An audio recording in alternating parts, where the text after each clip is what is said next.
मन्नू अपनी जेब से फूलों की माला निकालकर अपने पिता की तस्वीर पर चढ़ाने लगता है कि तभी छवि आकर उसका हाथ पकड़ लेती है। तेरा दिमाग खराब हो गया? वो पापा है तेरे?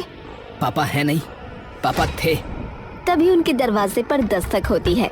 मन्नू जाकर दरवाजा खोल देता है। हाँ जी। सरपंच जी ने पंचायत रखवाई है और आपको भी बुलाया है।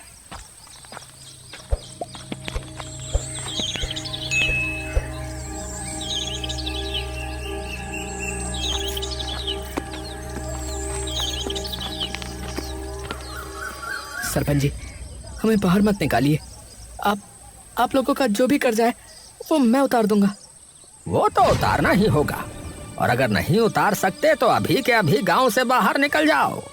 और गांव में तभी कदम रखना जब तुम्हारे पास हमारा कर्जा उतारने के पैसे आ जाएं। ऐसा मत कीजिए, हम दोनों कहाँ जाएंगे? उसका मुझे नहीं पता। इन लोगों के पास भी इतना पैसा नहीं था, लेकिन फिर भी उन्होंने तुम्हारे पति पर भरोसा करके उसे पैसे दिए। और बदले में उसने क्या किया है? उसने क्या किया? पैसे लेके भाग गया। तो अभी के अभी तुम भी गांव से बाहर निकल जाओ। मन्नू और छवि बिना कुछ कहे चुपचाप वहाँ से चले जाते हैं।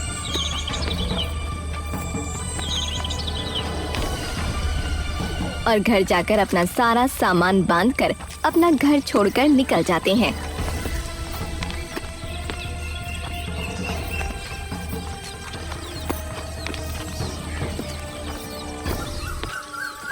इतनी इज्जत करते थे गांव में लोग उनकी, और उन्हीं लोगों को धोखा देते हुए उन्हें जरा भी शर्म नहीं आई। 20 साल बिताए हैं मैंने उनके साथ, और मुझे पता है कि वो इस गांव के लोगों के साथ कभी ऐसा नहीं कर सकते। और उससे भी बड़ी बात, वो हमारे साथ कभी ऐसा नहीं कर सकते। अरे तो कहाँ है वो? कहाँ है वो? बताओ ना, जवाब दो ना माँ। छवि चुप हो जाती है। दोनों काफी देर तक यूं ही चलते जाते हैं। अब जाएंगे कहाँ? रात भी होने वाली है और भूख भी बहुत लगी है। एक काम करते हैं, जंगल जाकर कुछ खाने के लिए ढूंढते हैं। क्या पता वहाँ कुछ मिल जाए खाने को। सही कहा। छवि और मन्नू खाने की तलाश में चलते चलते जंगल की काफी गहराई में पहुंच जाते हैं। और देखते ही देखते अब दिन भी ढलने लगता है।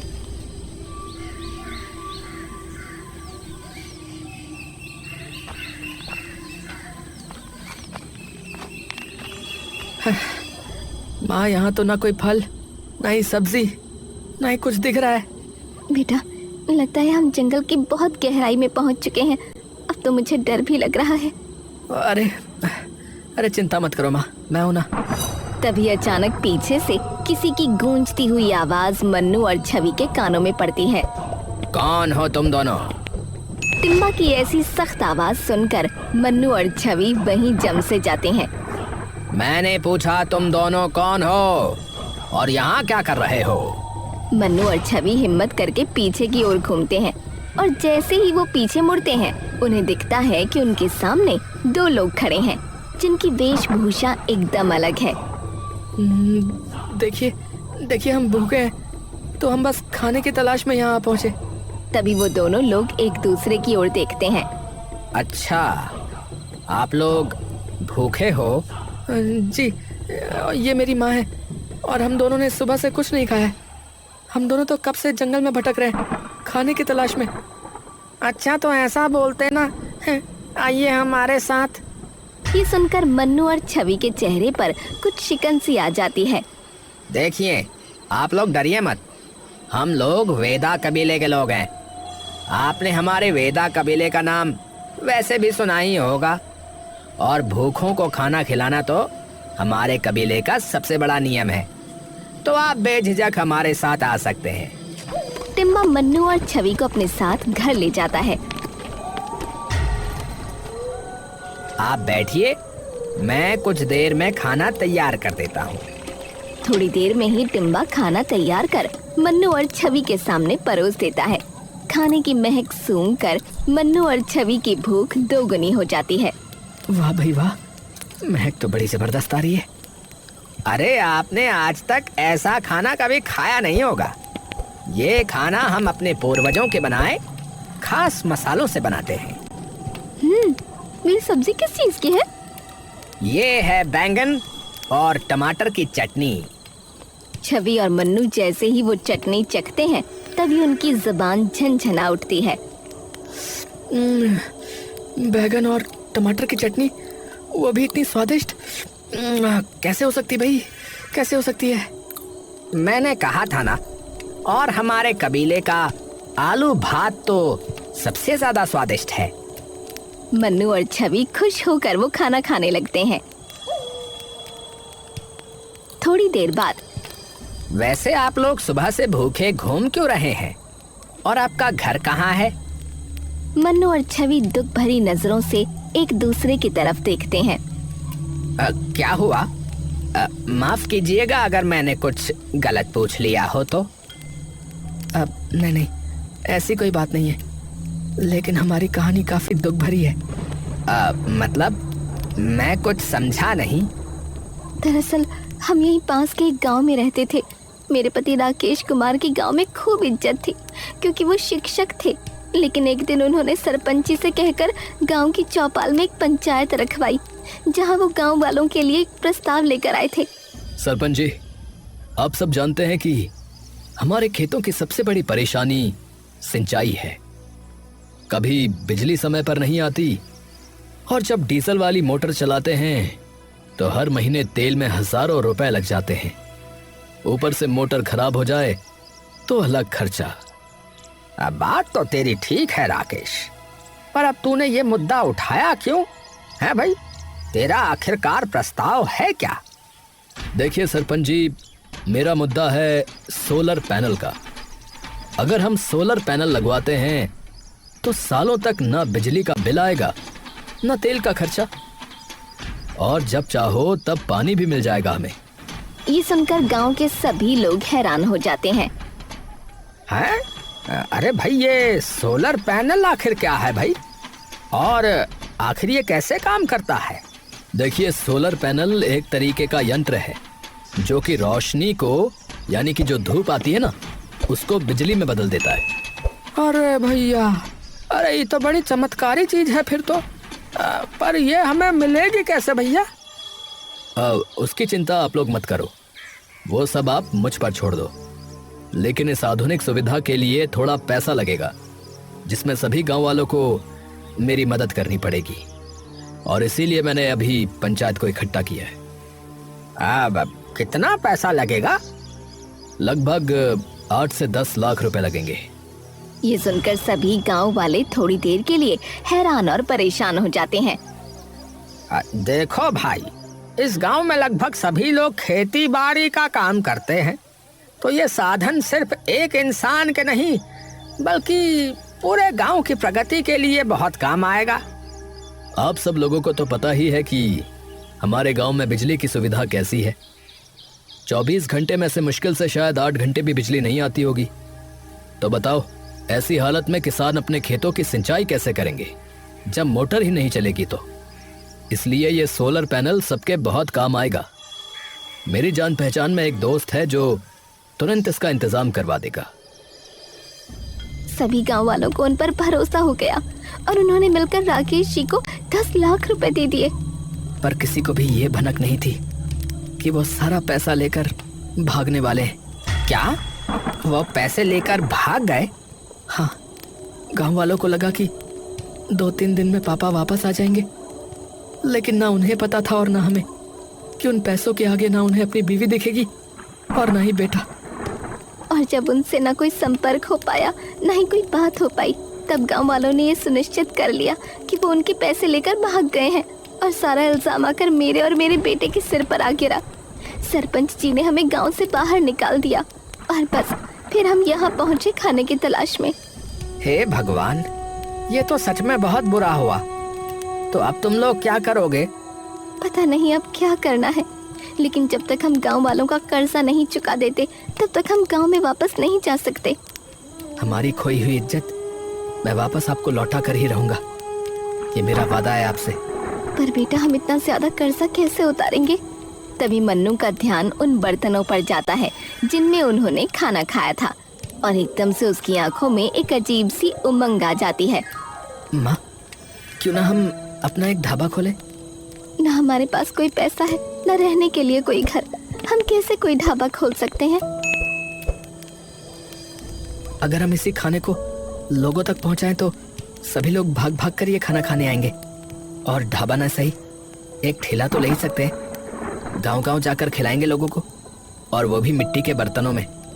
पर खाना तब तक ठंडा हो जाएगा।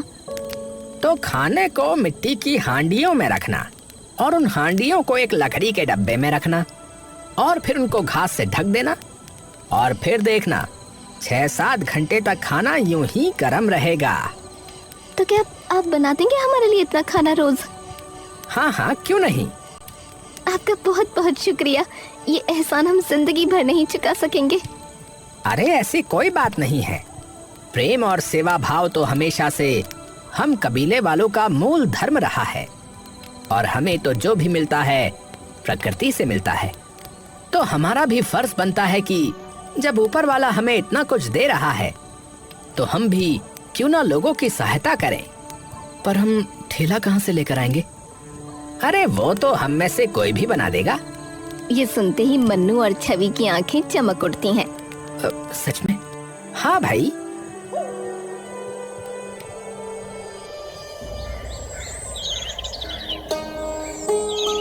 कुछ ही दिनों में टिम्बा उनके लिए ठेला बनाकर तैयार कर देता है।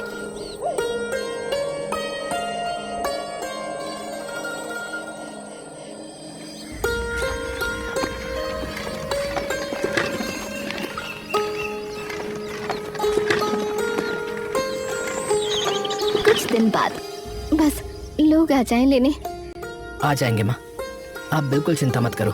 थोड़ी देर में दोनों गांव में पहुंच जाते हैं और काफी देर तक यूं ही अपनी रेड़ी लेकर इधर उधर घूमने लगते हैं। अरे ले लो केले की सब्जी, आलू भात, बैगन टमाटर की चटनी।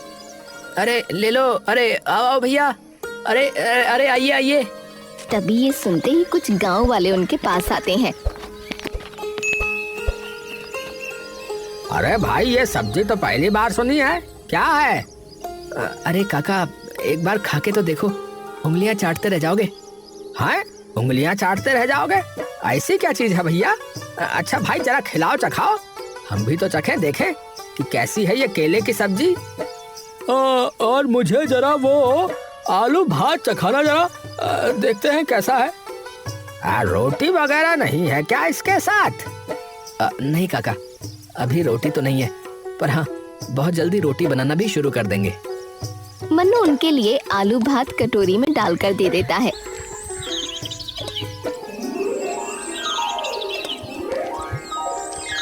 और जैसे ही वो लोग आलू भात चखते हैं तभी उनकी आंखें एकदम से बड़ी हो जाती हैं। अरे भाई क्या जादू बना दिया। ये इतनी स्वादिष्ट सब्जी तो मैंने अपनी जिंदगी में नहीं खाई। अरे भाई वाह वाह, मजा ही आ गया भैया इस केले की सब्जी में से तो। आहा, ये तो बिना रोटी के भी खूब स्वादिष्ट लग रही है भैया। भाई मेरे घर के लिए भी बांट देना भैया, जरा 4 कटोरी। मेरी भी भैया, मेरी भी। मन्नू उनकी सब्जियां मिट्टी की कटोरियों में डालकर उन्हें ऊपर से केले के पत्तों में बांध कर दे देता है।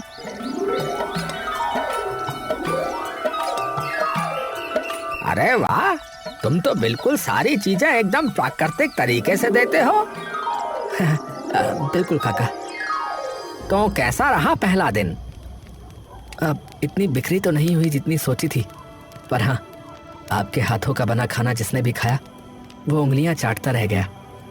कोई बात नहीं बेटा, आज तो पहला दिन था ना, धीरे धीरे करके भगवान की दया से बढ़िया चल जाएगा काम। अगले दिन एक और बार फिर मन्नू और छवि अपना ठेला लेकर उसी गांव में पहुंचे। लेकिन अब की बार जैसे ही लोगों ने उनका ठेला देखा तो उनके आसपास काफी सारी भीड़ जमा हो गई। अरे भाई, हम तो तुम्हारा इंतजार कर रहे थे कब से, हैं कि आओगे। और भैया, जब से तुम्हारे हाथों की बनी सब्जी खाई है मैं तो भूल ही नहीं पाया भैया उसका स्वाद। तो भाई ऐसा है कि मेरे लिए तो भैया आलू भात की पूरी हांडी कर दो भैया। हाँ। अरे बहन जी, आपके हाथों में तो जादू लगता है। मैं तो कल अपने पति पर गुस्सा हो गई कि इतनी से क्यों लाए, तो मेरी भी एक पूरी हांडी कर देना। हाँ। धन्यवाद बहन जी, पर मैंने ये नहीं बनाया, किसी और ने बनाया है। ये बेदा कबीले वालों का पुश्तैनी खाना है। अरे वाह!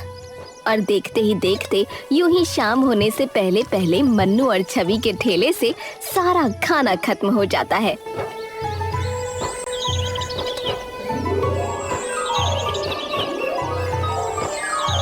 और यूं ही देखते देखते कई महीने बीत जाते हैं और उनका वो जंगली खाने का ठेला इतना कामयाब हो जाता है कि कुछ ही दिनों में मन्नू और छवि अपना ढाबा खोल लेते हैं। छवि आंखों में आंसू लिए ढाबे का फीता काटती है। मिल गई बेटा, हमारी खोई इज्जत हमें वापस मिल गई। अभी तो कर्ज चुकाना बाकी है माँ, अभी हमारे गांव में जाना बाकी है। मन्नू की आंखों में वो बेचैनी देख छवि कुछ देर के लिए स्तब्ध रह जाती है और कुछ ही देर में पूरा ढाबा लोगों से भर जाता है। अब भाई, अब सुबह से शाम तक तुम्हारे ढाबे से भीड़ नहीं घटने वाली। हाँ तो अपना आलू भात केले की सब्जी ज्यादा ही बना के रखना भैया। हाँ अरे काका, और भी नई चीजें हैं अब तो। अरे भैया, मैं तो यही कह रहा हूँ कि वो जो कुछ भी बना रहे हो, बनाना ठोक के भैया। कुछ महीने सब सही चल रहा होता है कि तभी एक दिन। अरे भाई, मेरा साला बता रहा था कि रोजापुर के लोगों का तो बुरा हाल हो गया है। ये सुनते ही मन्नू एकदम चौंक गया। क्या कहा आपने? रोजापुर? अरे वो तो मेरा गांव है। क्या हुआ उधर? अरे भाई, आपने सुना नहीं? वहाँ तो बाढ़ आई है, बहुत जबरदस्त। सभी लोगों के खेत डूब गए हैं और कई लोगों के तो घर भी चले गए भैया। ये सुनते ही मन्नू एकदम से चौंक गया और तुरंत अपनी माँ के पास दौड़ता हुआ गया, जो रसोई में टिम्बा के साथ खाना बना रही थी, और उन्हें सारी बात बताई। उन लोगों की मदद करनी होगी माँ, लोग पता नहीं कैसी हालत में होंगे इस वक्त। पर हम क्यों जाएं?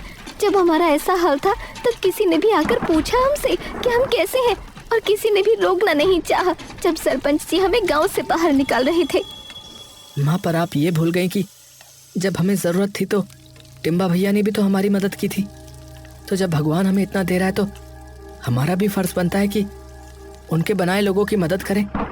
और मैं मानो चाहे ना मानो, नुकसान तो उनका हुआ था। पापा उनके भी पैसे लेकर भागे थे, तो उनका गुस्सा होना गलत नहीं है। काकी बात मन्नू ठीक कह रहा है। आप और मन्नू जाओ, मैं हूँ ना यहाँ। छवि सुनते ही कुछ देर के लिए शांत हो जाती है।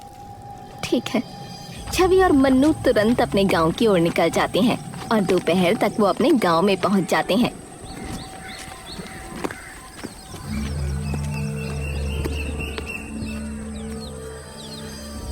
और जैसे ही वो दोनों वहां पहुंचकर अपने गांव का हाल देखते हैं तो दोनों कुछ देर के लिए एकदम स्तब्ध रह जाते हैं। गांव के चारों ओर शोक का माहौल होता है। गांव का हर खेत बाढ़ में डूब चुका होता है। सब लोग कहाँ हैं? शायद चौपाल में बैठे होंगे। मन्नू और छवि तुरंत चौपाल चले जाते हैं।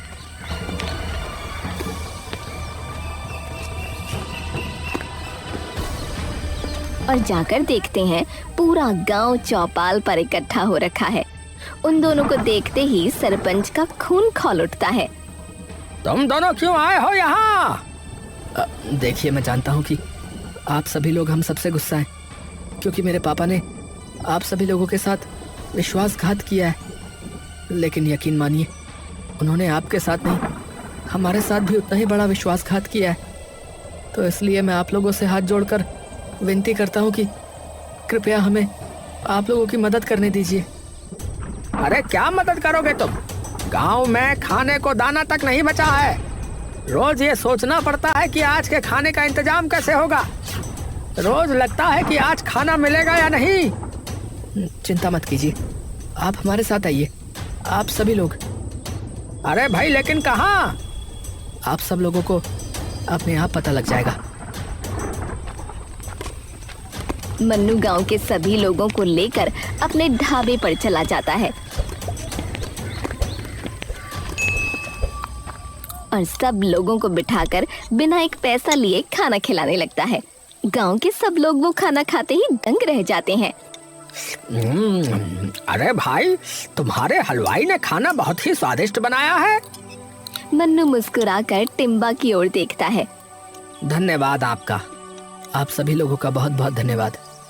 और जब तक आप लोगों के खेतों से पानी नहीं उतर जाता तब तक आप लोगों को खाने पीने की बिल्कुल चिंता करने की जरूरत नहीं है। और जिसके पास रहने के लिए घर नहीं है वो यहाँ आकर रह सकते हैं। ये सुनते ही सरपंच चुपचाप मन्नू और छवि की ओर देखते हैं। 2 महीने बाद सारा पानी उतर जाता है और सब किसान वापस से अपने अपने खेतों में खेती करना शुरू कर देते हैं। लेकिन वहीं दूसरी ओर मन्नू और छवि का ढाबा अब बिल्कुल बंद होने की कगार पर होता है। अब तो खाने का सामान लाने के जरा भी पैसे नहीं रहे।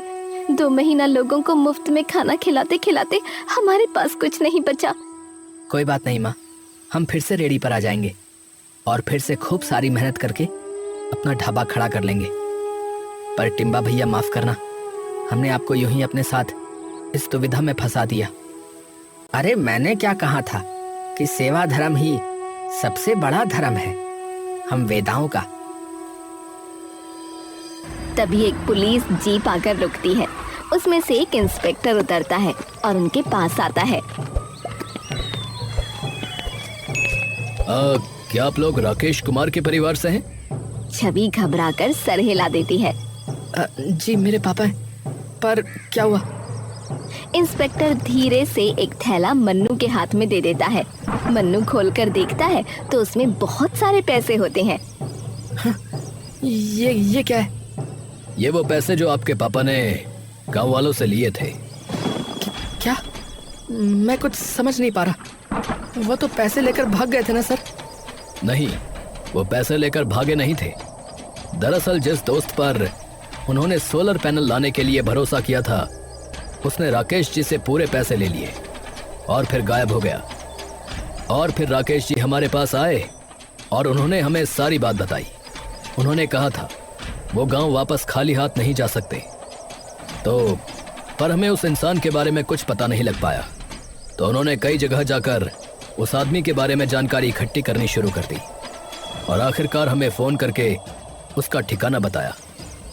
हम तुरंत वहां पहुंचने के लिए निकले, लेकिन उससे पहले ही उन लोगों को पता लग गया कि राकेश जी ने पुलिस को खबर कर दी है। इंस्पेक्टर कुछ पल के लिए रुकता है और अपनी टोपी सर से उतार लेता है। जब हम पहुंचे तब तक बहुत देर हो चुकी थी।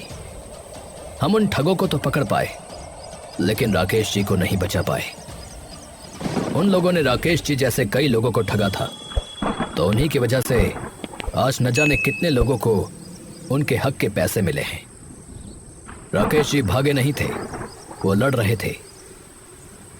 ये सुनते ही मन्नू और छवि वहीं बिखर जाते हैं और फूट फूट कर रोने लगते हैं। अरे अरे संभालो संभालो आप दोनों खुद को। वो भी ऊपर खुश नहीं होंगे आपको ऐसी हालत में देखकर। मैं उनका बेटा कहलाने के लायक नहीं हूँ। न जाने क्या क्या भला बुरा बोल दिया अपने ही पिता के बारे में। आप सही थी माँ। तभी टिम्बा उन दोनों को संभालने लगता है। सबसे पहले तो आपको उनकी इज्जत और उनका सम्मान वापस दिलाना होगा उन्हें। ये सच सभी गांव वालों को बता करके। इंस्पेक्टर साहब, क्या आप खुद उन्हें ये बात बता देंगे? जी बिल्कुल। वो सब लोग गांव जाते हैं और उन्हें सारी बात बता देते हैं, जिसे सुनकर सारे गांव वाले भावुक हो जाते हैं। अरे एक बेटा है जिसने हमें बिना कुछ कहे 2 महीने तक खाना खिलाया, इतने लोगों को रहने के लिए छत दी, और एक बाप था जिसने हमारे पैसों के लिए अपनी जान दे दी। और हमने क्या किया? इन पे शक, इन्हें गांव से बाहर निकाल दिया। अरे माफ कर देना मन्नू बेटा, हमें माफ कर देना। मन्नू वो पैसे सरपंच जी को दे देता है। ये आप सभी के पैसे।